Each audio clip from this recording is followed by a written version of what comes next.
इसमें कल के लेक्चर में हमने what is the meaning of error, error का मीनिंग क्या होता है और फ्रॉड का मीनिंग क्या होता है, what is the difference between fraud and error, ये डिस्कस किया था। इसी के साथ what are the different types of errors, ये भी हमने डिस्कशन इस पर हमारा शुरू किया था। There are total 5 types of errors. One is the error of principle, second is the error of omission, third is error of duplication, fourth error of commission, and fifth is compensating errors.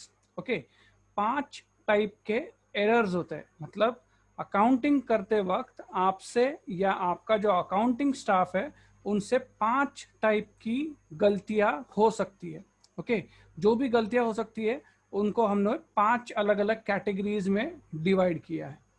तो पहला जो category है वो है error of principal. Last जो हमारा lecture हुआ था उसमें हमने ये एरर ऑफ प्रिंसिपल जो है वो डिस्कस किया था। ओके, एरर ऑफ प्रिंसिपल क्या होता है कि जब कभी आपसे गलती होती है और वो जो गलती है वो आपके जो प्रिंसिपल ऑफ अकाउंटिंग होते हैं, जो अकाउंटिंग प्रिंसिपल्स होते हैं, वो प्रिंसिपल्स आपने अगर फॉलो नहीं किए और उससे रिलेटेड जो गलती आपसे होगी उस गलती को हम क्या कहेंगे, एरर ऑफ प्रिंसिपल। ओके, ये एरर्स क्यों होती है, क्योंकि आपने जो बेसिक अकाउंटिंग प्रिंसिपल्स है वो फॉलो नहीं किए अकाउंटिंग करते वक्त। ओके, अकाउंट्स बनाते वक्त, प्रिपेयर करते वक्त अकाउंट को, जो बेसिक अकाउंटिंग प्रिंसिपल्स होते हैं वो प्रिंसिपल्स आपने फॉलो नहीं किए थे, जिसकी वजह से जो एरर हुआ है तो उसे हम एरर ऑफ प्रिंसिपल कहते हैं। ओके, सो इसका डिस्कशन हमने लास्ट लेक्चर में शुरू किया था। देर आर वेरियस एग्जाम्पल्स जो हमने डिस्कस किए थे। एक्सेसिव डेप्रिसिएशन देना या कम डेप्रिसिएशन देना, इनएडिक्वेट डेप्रिसिएशन देना, मतलब जितना डेप्रिसिएशन देना चाहिए रूल्स के हिसाब से उससे एक तो बहुत ज़्यादा डेप्रिसिएशन प्रोवाइड करना या बहुत कम प्रोवाइड करना, ये एक एरर ऑफ प्रिंसिपल है। दूसरा एरर है कि आपको जो प्लांट एंड मशीनरी होगी उनका प्रॉपर अकाउंटिंग प्रिंसिपल्स के हिसाब से वैल्यूएशन नहीं करना। एक और हमने पढ़ा था कि अगर आपको कोई पैसा मिलता है और आपको एक स्पेसिफिक चीज के लिए, एक स्पेसिफिक पर्पस के लिए पैसा मिलता है और आप उस पैसे को जिसने आपको वो पैसा दिया है उसके पर्सनल अकाउंट पे क्रेडिट करते हो। ओके, इसका एक एग्जांपल भी हमने लिया था। अगर आपको कमीशन मिलता है, for example if you receive a commission from mister A, आपने उसको जो आपको कमीशन मिला है वो आपने सीधा के सीधा मिस्टर ए के अकाउंट पे अगर क्रेडिट कर दिया, कमीशन अकाउंट को क्रेडिट करने के बजाय, तो ये हो जाएगा एरर ऑफ प्रिंसिपल। ओके, तो ऐसे बहुत सारे एरर्स हमने कल डिस्कस किए थे। फर्स्ट जो पार्ट था हमारा एरर्स ऑफ प्रिंसिपल में। सेकंड जो हमारा प्रिंसिपल है वो है errors of omission. Okay, omission, omit करना, किसी भी चीज को ओमिट करना या ओमिशन करना किसी चीज का, इसका क्या मीनिंग होता है, कौन बता पाएगा? What is meaning of omission? Delete. थोड़ा सा और उसको मॉडिफाई करो। डिलीट कह सकते हैं, लेकिन और ज्यादा प्रॉपर डेफिनेशन बोलो मुझे ओमिशन का। ओमिशन का प्रॉपर डेफिनेशन क्या हो सकता है? भूल जाना। भूल जाना, करेक्ट। ओमिट करना मतलब to forget something, to forget entry of some accounting records. सीधा सीधा इसका मतलब यही होता है। एरर ऑफ ओमिशन मतलब ऐसी गलतियां जो आपके भूल जाने की वजह से हुई। कभी कभी हो जाता है आपसे, जब आप अकाउंटिंग करते हो तो कुछ एंट्रीज आप रिकॉर्ड करना भूल जाते हो, तो वो इस वजह से जो भी एरर्स आपके बुक्स ऑफ अकाउंट्स में आएगी उन एरर्स को हम कहेंगे errors of omission. Okay, errors of omission. तो ओमिशन से रिलेटेड एरर्स जो है वो 2 टाइप की होती है। ओके, ओमिशन से रिलेटेड जो भी एरर्स होती है वो 2 टाइप की होती है। पहली होती है पार्शियल ओमिशन और दूसरा होता है टोटल ओमिशन। एक एक करके हम डिस्कस करेंगे। पार्शियल ओमिशन क्या होता है और टोटल ओमिशन क्या होता है?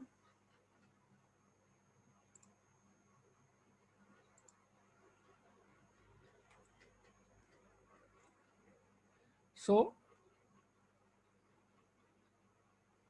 errors of omission. Okay, errors of omission इसका मतलब क्या कि आप कोई एंट्री करना भूल गए जिसकी वजह से आपके बुक्स ऑफ अकाउंट्स में एरर हुई। ये दो टाइप के होते हैं। पहला होता है टोटल ओमिशन और दूसरा होता है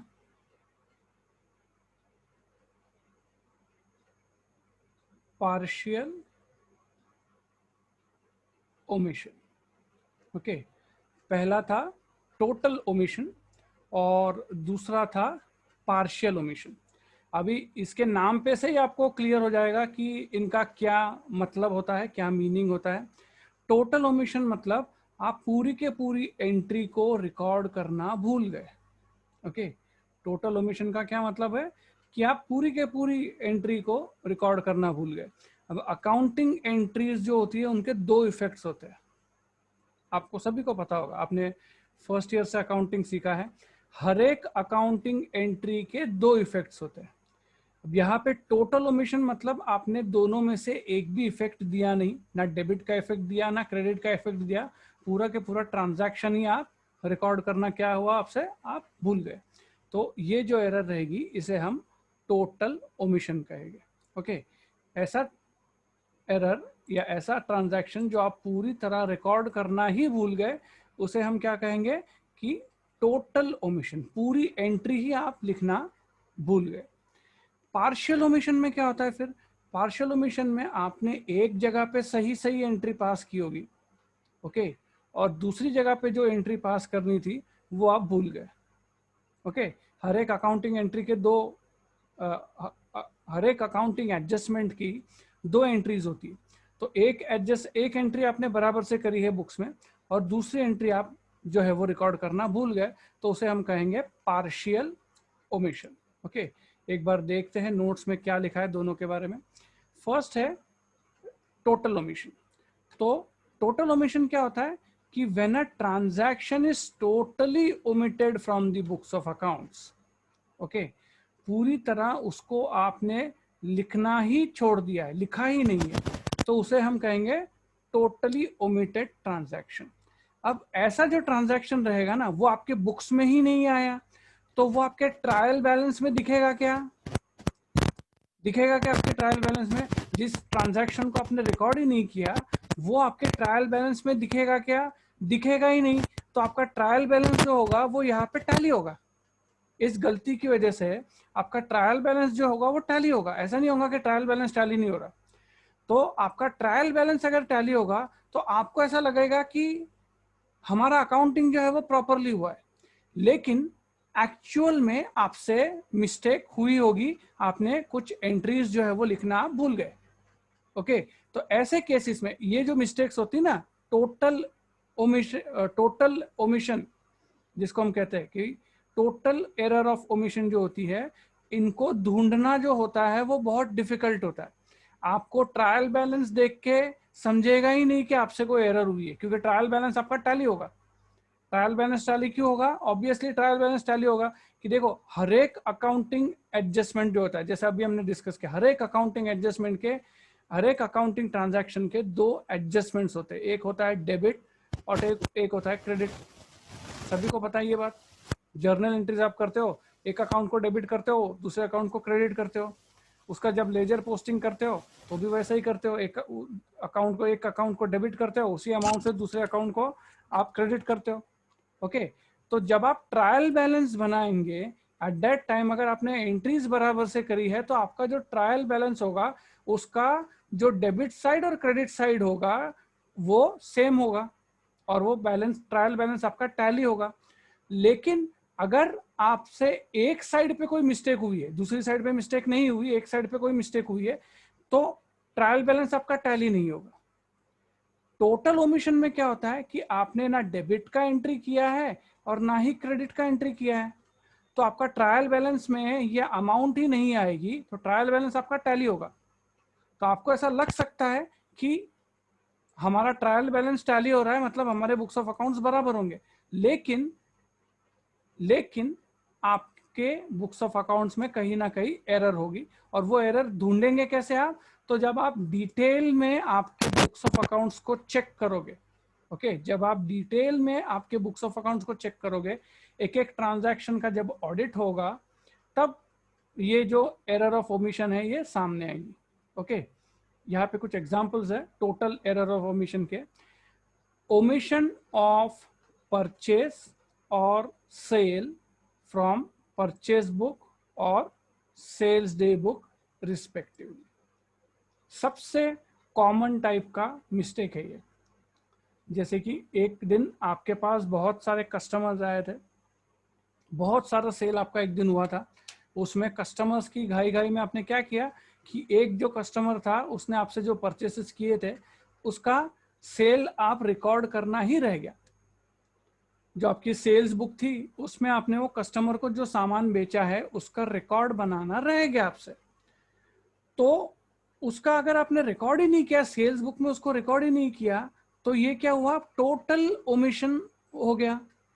ओके, पूरी तरह वो बुक में कहीं पे आया ही नहीं, आपने उसको सेल बुक में रिकॉर्ड ही नहीं किया, मतलब वो ट्रांजैक्शन बुक में कहीं पे आया ही नहीं है। तो ऐसे ट्रांजैक्शन को हम क्या कहेंगे? Total error of omission.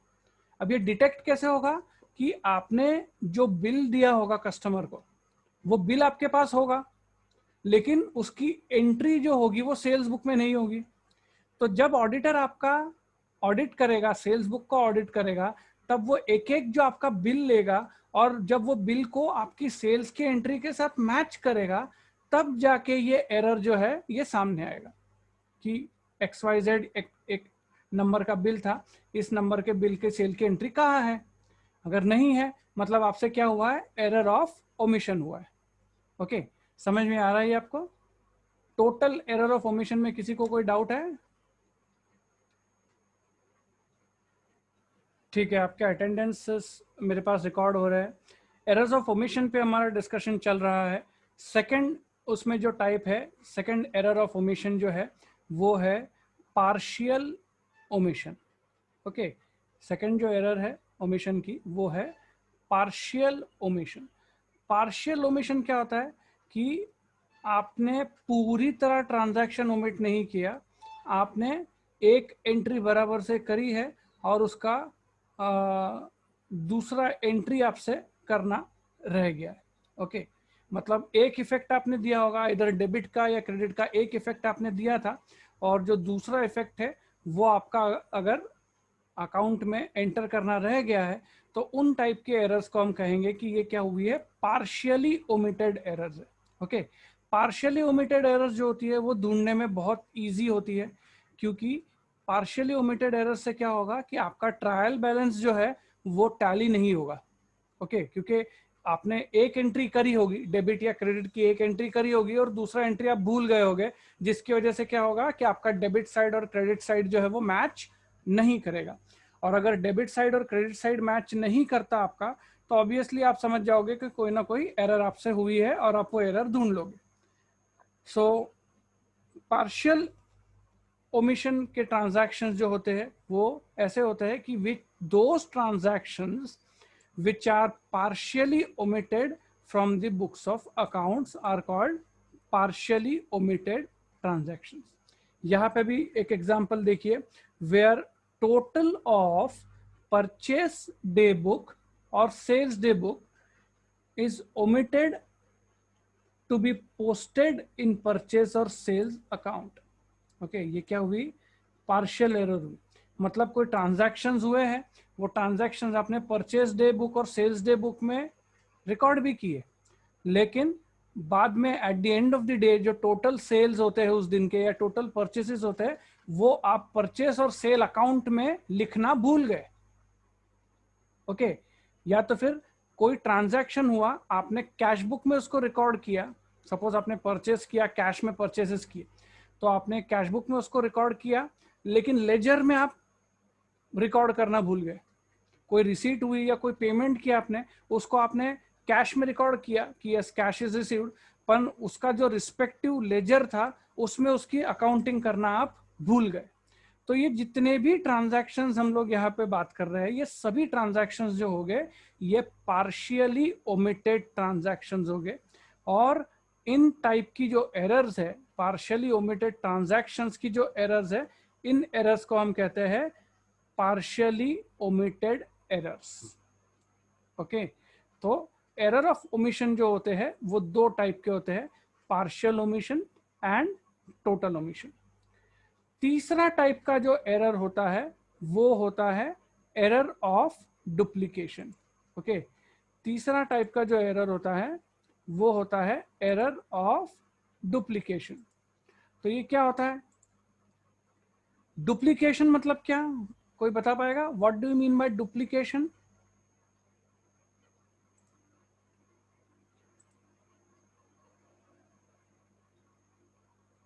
What do you mean by duplication?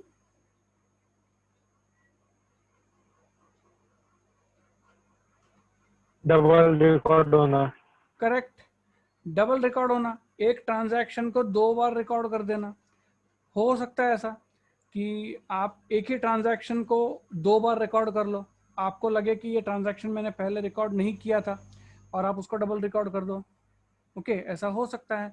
ऐसा भी हो सकता है कि आपके पास मल्टीपल अकाउंटेंट्स हो और किसी कम्युनिकेशन गैप की वजह से आपने दोनों अकाउंटेंट्स ने आपके एक ही ट्रांजैक्शन को दो अलग अलग बार रिकॉर्ड कर दिया हो। तो ऐसे केसेस में हम कहते हैं दीज आर, ऐसे केसेस के एरर्स को हम लोग कहते हैं errors of duplication. Okay, errors of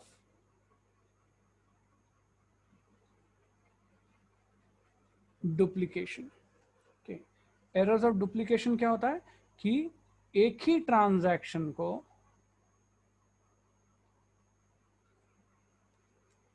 one transaction is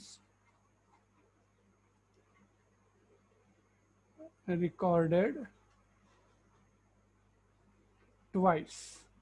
okay, okay, एक ही ट्रांजैक्शन को आपने दो बार रिकॉर्ड कर लिया, उसे हम क्या कहते हैं? Errors of duplication. Okay, again जो एरर्स ऑफ डुप्लीकेशन होते हैं उनको भी ढूंढना बहुत डिफिकल्ट होता है, क्योंकि अकाउंटिंग एंट्री आपने बराबर से पास की होगी।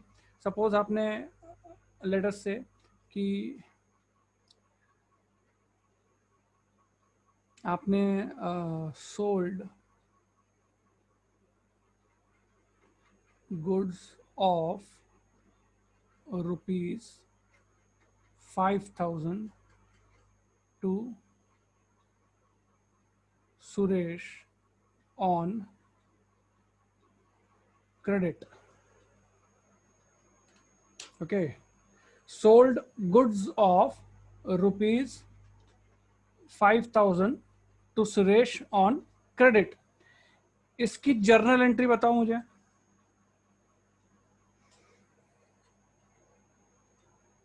आती है ना सभी को, जर्नल एंट्रीज करते हैं, कॉमर्स के स्टूडेंट्स है?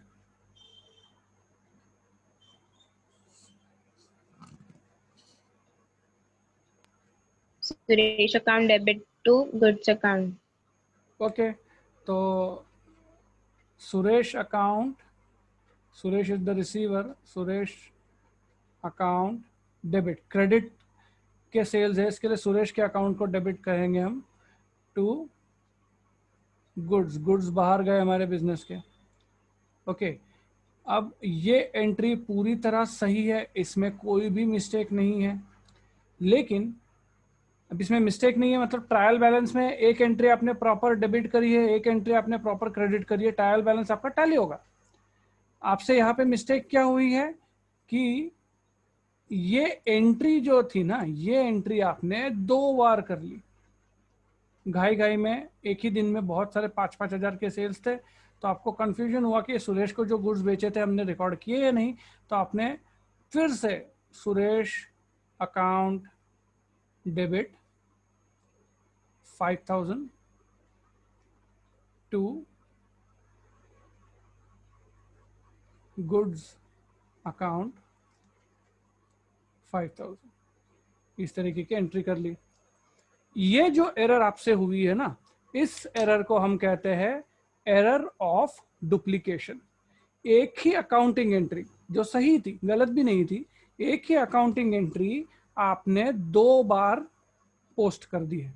इससे क्या होगा कि आपके बुक्स में ऐसा दिख रहा है कि सुरेश को हमने 10,000 का सामान बेचा है और हमारे गुड बुक्स में से 10,000 का, हमारे पास से 10,000 का सेल हुआ है। ट्रायल बैलेंस आपका टैली हो रहा है, लेकिन सही में सुरेश को आपने 10,000 का सामान बेचा है क्या? नहीं बेचा। आपने सुरेश को तो 5,000 के गुड्स बेचे हैं। तो इन टाइप की एरर्स को हम कहते हैं एरर्स ऑफ डुप्लीकेशन। इनको भी ढूंढना बहुत डिफिकल्ट होगा। डायरेक्ट ट्रायल बैलेंस पे से आप ये गलती निकाल नहीं पाओगे, क्योंकि ट्रायल बैलेंस जो है उसको देख के तो आपको टैली हो रहा है, आपको लगेगा सब बराबर है। लेकिन जब आप बिल निकालोगे, सुरेश को बेचे हुए गुड्स का जब आप बिल निकालोगे अलग अलग, उसमें आप मैच करके देखोगे तो आपको तब पता चलेगा कि एक ही बिल था। सपोज सुरेश को जब हमने गुड्स बेचा था, वो उसका बिल नंबर था 51, तो 51 नंबर के बिल की 2 बार एंट्रीज हुई है। ये आपको कब समझेगा? जब आप सेल्स के बिल को ऑडिट करोगे, जब आप ऑडिट करोगे ना, तब आपको ये बिल्स के साथ जब आप सेल्स बुक को मैच करोगे, तब आपको समझेगा कि इस तरीके की गलती जो है वो हमसे हुई है। ओके, तब तक ये मिस्टेक किसी के भी सामने आएगी क्या? नहीं। ये कब आएगी सामने? ऑडिटिंग के सामने ही आएगी। ऑडिटिंग जब चल रहा है तभी ये मिस्टेक जो है वो सामने आएगी कि आपसे इस तरीके की मिस्टेक हुई है, एक एंट्री आपने 2 बार पास कर ली। ओके, तो इस तरीके के जो एरर्स होते हैं इन्हें हम कहते हैं एरर्स ऑफ डुप्लीकेशन। ओके, समझ में आ रहा है ये? किसी को कोई डाउट यहाँ पे? ठीक है, आगे बढ़ते हैं। अगर कुछ डाउट होता है आपको तो आप अपने आप को अनम्यूट करके पूछ सकते हो डाउट्स। ओके, अगला एरर जो है वो है error of commission. Okay, error of commission जो होती है ना, वो डेटा एंट्री करते वक्त आपसे जो गलतियां होती है, अकाउंटिंग प्रिंसिपल की भी नहीं बोलेंगे हम इसको, ओमिशन मतलब भूले भी नहीं आप, डबल भी नहीं किया। अब तक देखो हमने जितने भी एंट्री सीखे थे उसमें अकाउंटिंग एंट्रीज बराबर होती थी, डुप्लीकेशन में भी अकाउंटिंग एंट्री बराबर करते थे, ओमिशन में तो हम भूल ही जाते थे अकाउंटिंग एंट्री करना। लेकिन एरर ऑफ कमीशन में क्या होगा? आप अकाउंटिंग एंट्री जो है वो गलत करोगे। जैसे कि यहाँ पे एक एग्जांपल है, आपने 25,000 के गुड्स खरीदे, लेकिन उसको जब रिकॉर्ड कर रहे थे तब आप एक जीरो भूल गए। ह्यूमन एरर है, हो सकता है ऐसा कि आपने 25,000 के गुड्स खरीदने थे, आपने खरीदे थे 25,000 के गुड्स, लेकिन उसकी एंट्री आपने कितनी की कि भाई 2,500 के गुड्स खरीदे। तो ये जो मिस्टेक्स होती है ना, ऐसे मिस्टेक्स को हम कहते हैं एरर्स ऑफ कमीशन। यहाँ पे क्या हुआ है?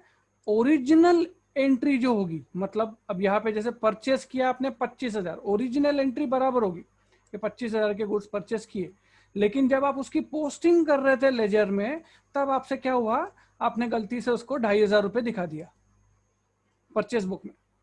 तो ये क्या हुआ? ओरिजिनल एंट्री मतलब जो डॉक्यूमेंट थे वो करेक्ट थे, लेकिन जो आपके ओरिजिनल एंट्री है, जब आपको उसको लेजर में जब पोस्ट करने की बात आई, तब आपसे क्या हुआ?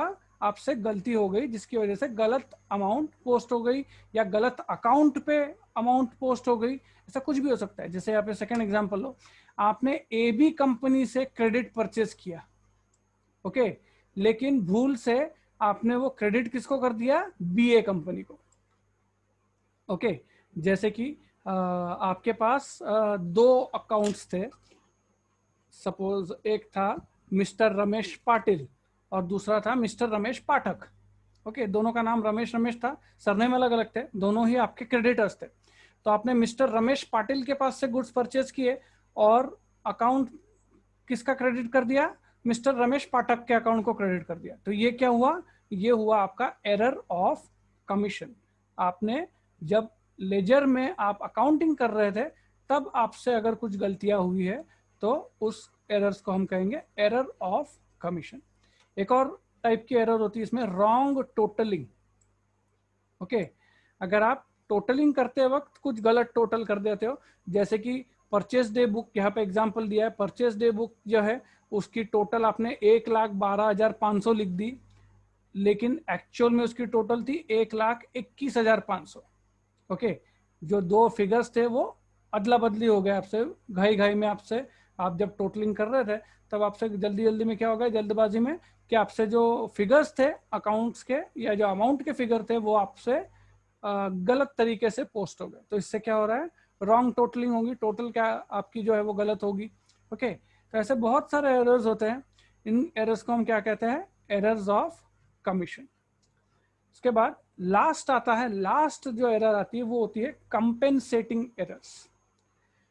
ये थोड़ी सी अलग टाइप की एरर होती है। कॉम्पेंसेटिंग एरर्स क्या होती है कि आपसे एक गलती नहीं होती, आपसे दो गलतियां होती है या दो से ज्यादा गलतियां होती है, और गलतियां इस तरीके से होती है कि एक गलती से जो गलत इफेक्ट आपके अकाउंट्स पे हुआ है वो गलत इफेक्ट दूसरी गलती से छुप जाता है। When the effect of an error compensates with another error, it is known as compensating errors. Such errors do not affect trial balance. Again, trial balance पे भी इनका कोई इफेक्ट नहीं होता, लेकिन क्या होता है यहाँ पे, एक एरर की वजह से दूसरे, एक एरर से जो इफेक्ट हुआ आपके अकाउंट्स पे उससे दूसरे वो कोई दूसरी एरर आपसे होती है और दूसरी एरर से पहली एरर का इफेक्ट जो है वो छुप जाता है। अब ये कैसे होता है, इस पर हम लोग एक एग्जांपल लेंगे। We were discussing on compensating errors. Okay, compensating errors क्या होती है, एक एग्जांपल लेते हैं कंपेंसेटिंग एरर्स का। For example, on 2nd March 2019, a sum of 2,000 was paid to Ashok, or and it was posted to his account on debit side as 200.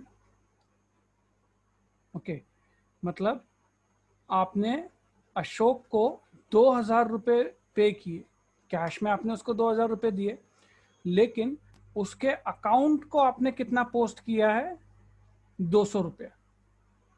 Okay,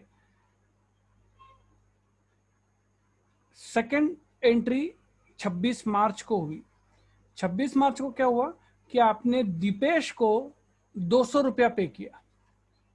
okay, और accounting उसकी कितनी हुई है, 2,000 रुपये हुई।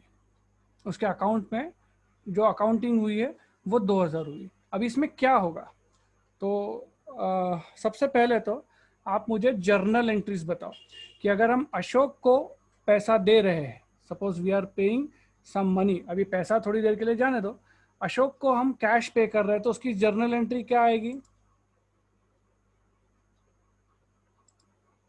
Ashok account debit to cash account.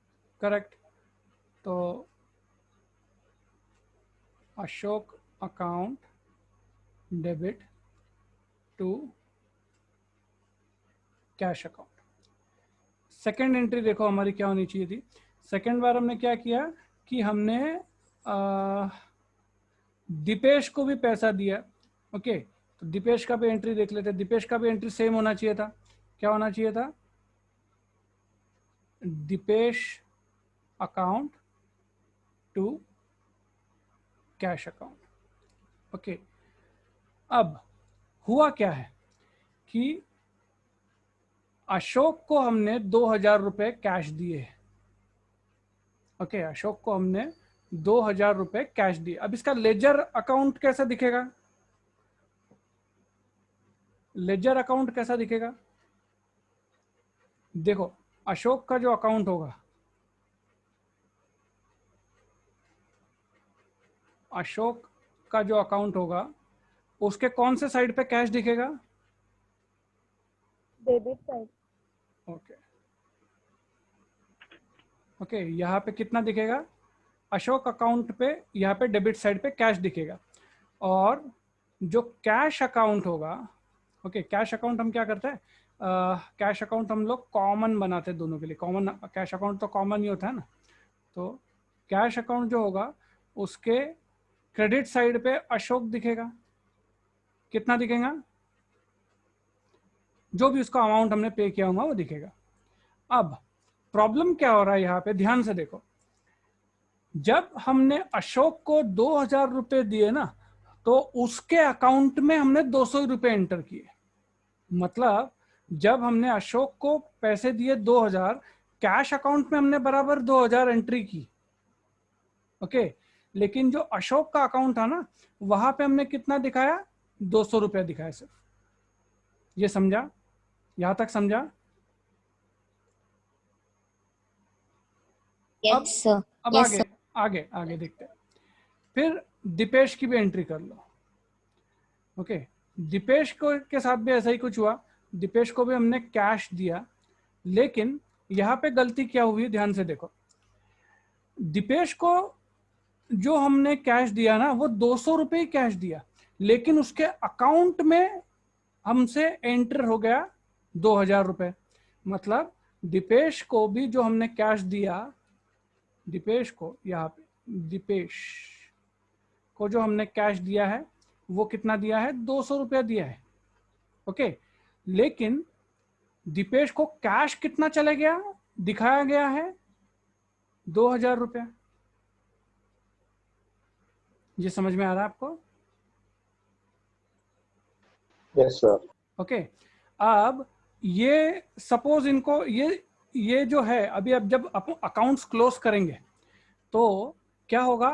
Ashok का जो account होगा, ओके, अशोक का अकाउंट, और ये जब भी आप अकाउंट्स क्लोज करोगे तो इन दोनों का, अभी देखो, इनको हमने पैसा दिया है, मतलब कहीं ना कहीं अपने को इनको 2000 रुपया देना था, लेकिन हमने 200 ही पे हुआ अपने से, अपन ने दिखाया ऐसा कि 200 ही पे हुआ। मतलब बाकी दिखेंगे अशोक की तरफ 1800 रुपए बाकी दिखेंगे, दिख रहे कि नहीं? अशोक की तरफ 1800 रुपए बाकी दिख रहे, और दीपेश की तरफ 1800 रुपए निकलेंगे, अपने लेने के निकलेंगे, क्योंकि 200 ही देने थे, लेकिन अभी 2000 दिए गए हैं। तो दीपेश के अकाउंट में अपने को 1800 ज्यादा बैलेंस दिखेगा, और अशोक के अकाउंट में 1800 कम बैलेंस दिखेगा। तो ये जो है ये टैली करेगा पूरे के पूरा, आपका ट्रायल बैलेंस जो है वो टैली दिखेगा आपको यहाँ पे, ओके। आपको समझ में आ रहा है क्या होगा? आपका जो ट्रायल बैलेंस है ना, वो आपको फर्स्ट क्लास टैली दिखेगा, क्योंकि दीपेश का जो अकाउंट होगा वो ओवरकास्टेड दिखेगा 1800 रुपए से, ज्यादा पैसे चले गए ना उसको, इसलिए वो ओवरकास्टेड दिखेगा। और अशोक का जो अकाउंट है वो अंडरकास्टेड दिखेगा, 1800 रुपए से कम दिखेगा, ओके। तो अशोक का जो है वो क्रेडिट बैलेंस 1800 रुपए से दिखेगा अंडरकास्टेड, और दीपेश का जो है वो डेबिट बैलेंस का दिखेगा ओवरकास्टेड। तो यहाँ पे क्या होगा? आपका ट्रायल बैलेंस तो टैली हो जाएगा, एक डेबिट एंट्री और एक क्रेडिट एंट्री से आपका ट्रायल बैलेंस टैली हो जाएगा, लेकिन ये एरर तो रहेगी ना बुक में। एरर रहेंगी क्या? एरर तो रहेगी। एरर जाएगी क्या? नहीं जाएगी। एरर कब जाएगी? जब अशोक बोलेगा कि भाई मेरे को 1800 रुपए दो, बाकी के तुमने तो 200 ही रुपए दिए, बाकी के 1800 रुपए कहाँ है? तब आप आपकी कैश बुक देखोगे, आपको तब पता चलेगा, कह रहा अशोक को तो हमने 2000 रुपए की एंट्री करी थी, फिर यहाँ के अकाउंट पे 200 कैसे आए, फिर बाकी के 1800 कहाँ गए? तो बाकी के 1800 कहाँ गए? तो बाकी के 1800 यहाँ गए। दीपेश को 200 ही देने थे, लेकिन आपने दीपेश के अकाउंट में कितने दिखा दिए? 2000 दिखा दिए। समझा? तो ये जो एरर हुई ना, पहली एरर की जो गलती थी वो आपके सामने आ जाती थी अगर ट्रायल बैलेंस में टैली नहीं होता था। लेकिन क्या हुआ कि आपसे जो दूसरी गलती हुई यहाँ पे, ये जो दूसरी गलती हुई ना, इसने पहली गलती का जो इफेक्ट था वो बैलेंस कर दिया, जिसकी वजह से ये गलती जो है ये आपके ट्रायल बैलेंस में और अकाउंट्स में नहीं दिखेंगी। टोटल आपके परफेक्ट आएंगे, आपको लगेगा कि सब बराबर है, लेकिन बुक्स में आपके एरर है। तो ये जो एरर होती है ना, ये बहुत ही कॉम्प्लेक्स एरर होती है, और ये बहुत ही डिटेल में अगर आप जब आपके अकाउंट्स को चेक करोगे तभी ये एरर आपको मिलेगी, ओके। तो इन टाइप के एरर्स को हम कहते हैं कि इन एरर्स को क्या कहते हैं? Compensating errors. यहाँ पे क्या हुआ कि एक गलती का जो इफेक्ट था वो दूसरी गलती ने छुपा दिया, ओके। एक गलती से जो इफेक्ट हुआ था तो दूसरी गलती ने वो क्या किया? उसको हाइड कर दिया, उसको छुपा दिया। तो ऐसे एरर्स को हम कहते हैं compensating errors, okay. I hope आपको समझ में आया होगा ये। स्पेशली कॉम्पेंसेटिंग एरर्स अच्छे से समझ में आया होगा। किसी को कोई डाउट?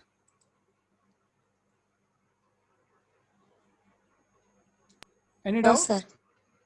ठीक है, तो आज हम लोग यहीं पे रुकेंगे। कुछ क्वेश्चंस वगैरह हो गए तो आप पूछो मुझे, अगर कुछ क्वेश्चंस नहीं हो गए तो हम यहीं पे स्टॉप करेंगे आज का लेक्चर।